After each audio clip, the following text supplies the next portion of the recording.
A paz gloriosa de nosso Senhor Jesus Cristo.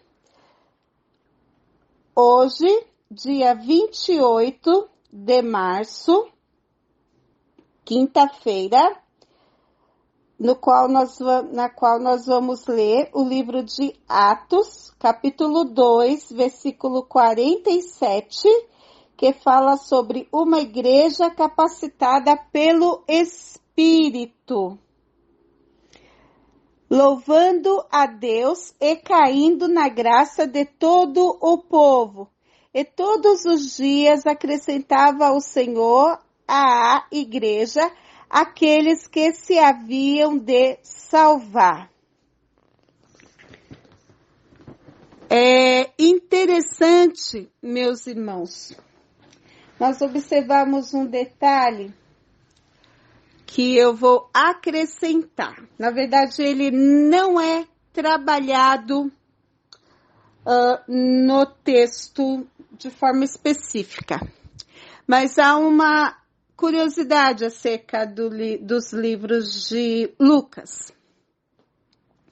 Em Atos, nós vemos que Lucas centra a sua atenção no homem perfeito, que é Jesus Cristo.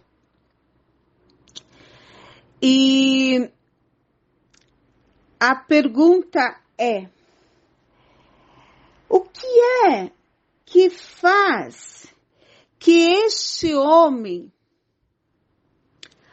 seja tão diferenciado dos demais homens para exercer o seu ministério? Lucas deixa claro para nós que havia uma força motriz que impulsionava o ministério de Cristo. Então, ele deixa para nós bastante evidente a humanidade de Cristo e que havia uma força motriz que impulsionava este ministério. E o Evangelho de Lucas deixa bem evidente também a presença do Espírito Santo, não é? Tanto que o livro de Lucas é considerado um dos evangelhos que deixam bastante evidente a presença do Espírito Santo trabalhando no ministério de Jesus. Aí nós vamos ver no livro de Atos, até alguns irmãos brincam, não é? Falam, né, de forma bastante interessante, dizendo que são atos do Espírito Santo. Porque depois nós vamos ver que Cristo vai partir, né, logo no capítulo 1, mas nós vamos ver que no livro de Atos nós temos homens, né, seres humanos, que também exercem o ministério este parecido com Jesus, que também havia, no qual havia curas, havia libertação de demônios, havia ressurreição de mortos, ministério este parecido com Jesus, mas que, sendo homens, seres humanos, também tinham um poder que impulsionava este ministério. Eles não poderiam exercer este ministério sem um poder que lhes desse a garantia de que aqueles milagres se realizariam, porque como homens eles não poderiam fazer nada. Somente o poder de Deus na vida deles lhes daria condição de fazer tudo aquilo.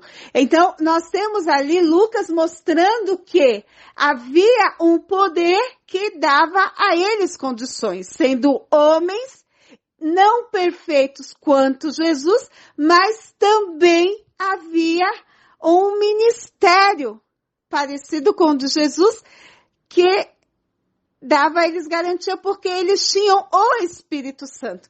Então nós vamos ver esta ponte que há entre o Evangelho de Lucas e o livro de Atos, a narrativa de Atos, né? Porque Lucas também não deixa de ser uma narrativa, né? É um evangelho, mas é uma narrativa biográfica. Então nós vamos ter uma narrativa e outra narrativa que apontam para o poder do Espírito Santo como os causadores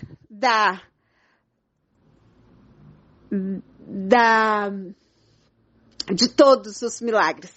Sendo assim, nós vamos ver que a igreja, ela era movida pelo poder do Espírito Santo.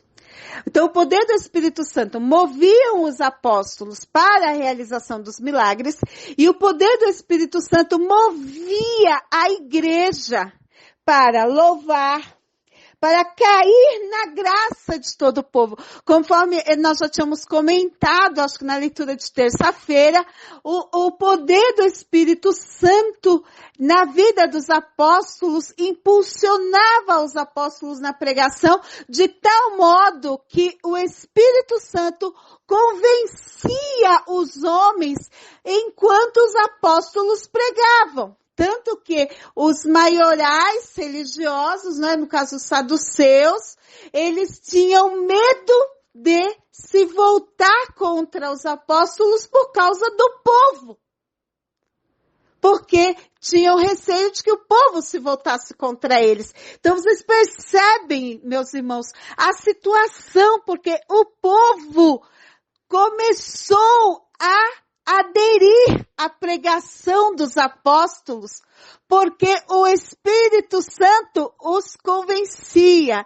É interessante porque a gente vê uma tipologia, não é? Quando, por exemplo, Eliezer está conduzindo Rebeca para Isaac, Eliezer vai falando de Isaac para Rebeca. E quando ele vai falando de Isaac para Rebeca, é claro que ele vai convencendo Isaac das qualidades de Rebeca. Aí eu fico pensando nisso aqui. É o Espírito Santo. Enquanto os apóstolos pregavam, iam lá, não é?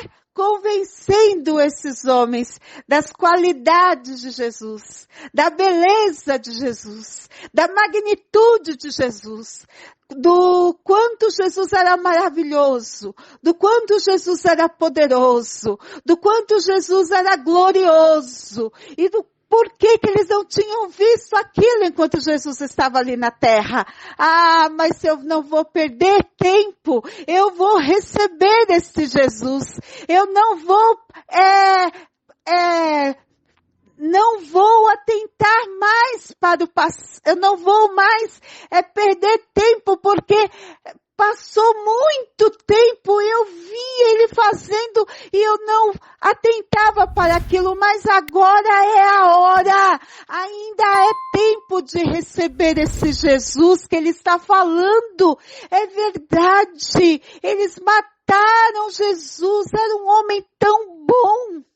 E olha como Jesus era poderoso. Sim, Jesus era poderoso. Ele ressuscitou. Nenhum homem tinha tanto poder como esse Jesus que ele prega.